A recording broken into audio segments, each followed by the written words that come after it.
So, I want to talk about today those four limitations the IRS have when it comes to collecting tax debt. Limitation number one, the IRS must consider settling your debt. That's right.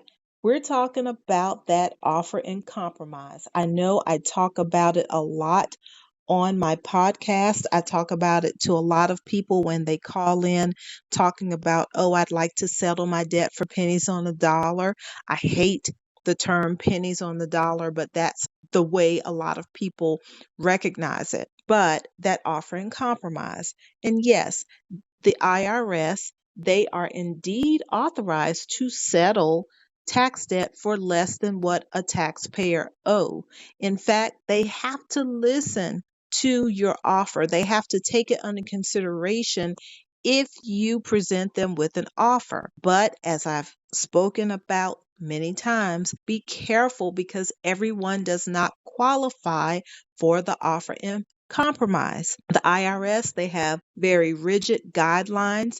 They will examine your offer. They will investigate you. They will investigate all of your finances. Whatever you have given them, they investigate it. And they have ways of getting additional information on you.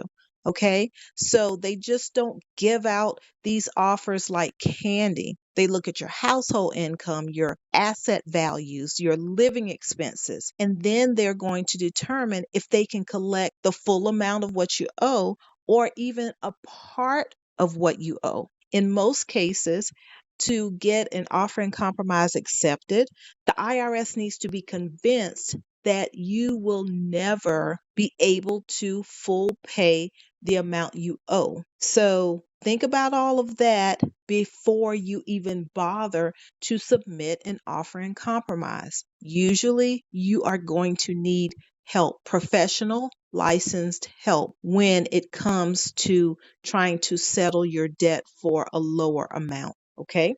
So just keep that in mind. They must consider your debt, but settling the debt, but they do not have to accept it.